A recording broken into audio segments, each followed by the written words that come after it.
Welcome to the History Vault. Some doors were never meant to be opened. For 3,500 years, the steppe kept a secret, and it hid it in the one place no one ever thought to look, in plain sight. Everyone knew the story of the Eurasian grassland. The nomads who roamed it lived in scattered tents and small seasonal camps, mobile and temporary, leaving almost nothing behind. No streets, no industry, no stone. That was the textbook, and for generations no one questioned it. Then a cliff above a river on the edge of Siberia revealed something that, by every rule archaeologists trusted, was not supposed to be possible. Not a camp. Not a grave. A city. This is the story of a metropolis that no ancient text ever names, and what it means that we only truly understood it last year. Picture the Eurasian steppe around 1600 BC, an ocean of grass stretching from Hungary to Mongolia.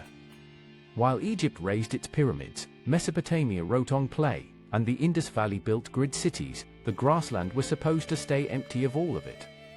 Civilization, the story went, had an address, and the steppe simply wasn't on the list. The nomad was always the supporting character in someone else's history. It is a tidy story. And tidy stories are exactly the ones history loves to embarrass. The first clue didn't come from a shovel. It came from orbit. High above the Beskaragay district of Abai Oblast in eastern Kazakhstan, satellite imagery showed something the grass had been hiding. Impossibly straight lines. Rectilinear earthworks running more than a kilometer along the bluffs above the Irtysh River.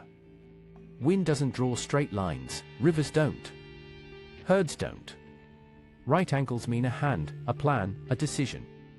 And the most unsettling part, those images had existed for decades, photographed from space again and again, and no one had realized what they were looking at. The site has a name now. Semiyarka, the City of Seven Ravines. It was named for its commanding perch over a network of 7 valleys cut into the cliff above the river. Researchers from Toraighyrov University first noticed it in the early 2000s, and their first estimate was about 40 hectares, a curiosity, a large village at most. Then they began digging in earnest from 2018, and the number changed completely. Not 40 hectares. 140. The early survey hadn't found a settlement. It had found a corner of one. And then came the moment the camp theory died.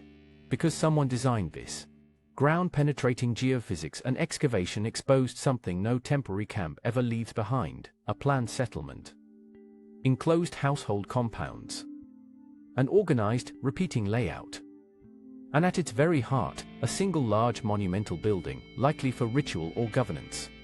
Camps grow by accident, a tent here, a fire pit there. This didn't grow, this was laid out. Someone stood on that cliff, looked at the empty grass, and decided where everything would go. But homes were only half of it. They found what the city was actually for. Beyond the compounds lay an entire production zone for copper and tin bronze, at a scale never before seen anywhere on the steppe. Crucibles. Slag. Finished tin bronze artifacts, the unmistakable fingerprints of metalworking repeated at volume. This wasn't one smith hammering by a single fire. This was infrastructure. A manufacturing system out on the open grassland. Semiyarka wasn't just a place where people lived. It was a place that made things, and shipped them. To see why that breaks history, you have to understand tin. In the Bronze Age, tin was the oil of its era. Tin was rare, scattered across only a handful of distant sources, and absolutely indispensable. It was the metal that turned soft copper into hard, deadly, valuable bronze, the bronze that made weapons, tools, status, and power.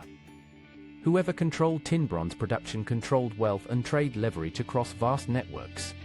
Semiyarka wasn't just a city on a cliff, it was sitting on a fortune, and it knew how to make it. This wasn't a backwater. It was a boardroom.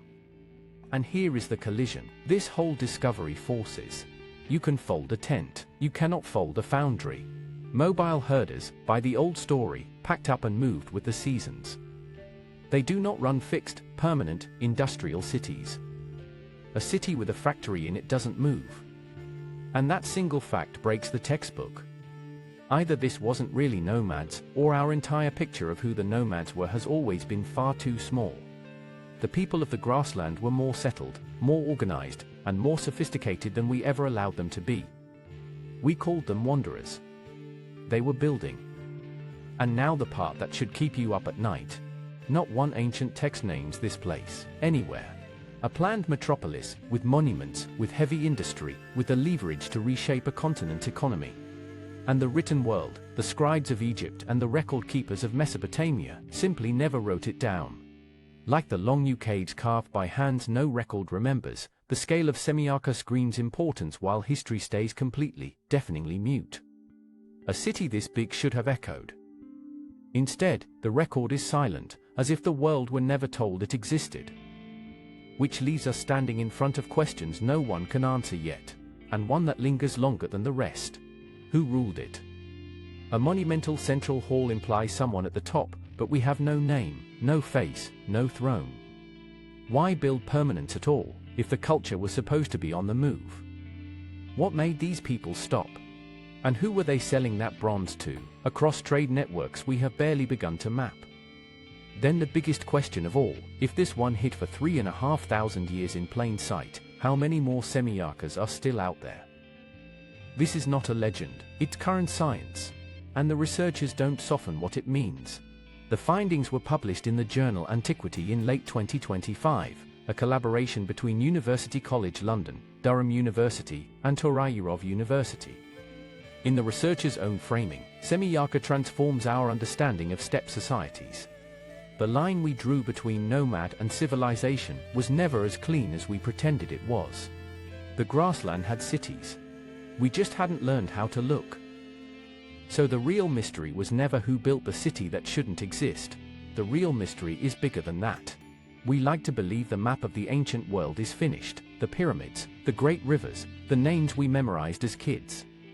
But Semiyarka stayed hidden for 3,500 years, under open grass, photographed from orbit for decades, before a single person understood what they were seeing. So the question becomes how much of human history is still down there, under the surface, in the open, waiting for a satellite, a drought, or one curious eye to finally notice. The map isn't finished. It never was. And think about when this was happening, 1600 BC.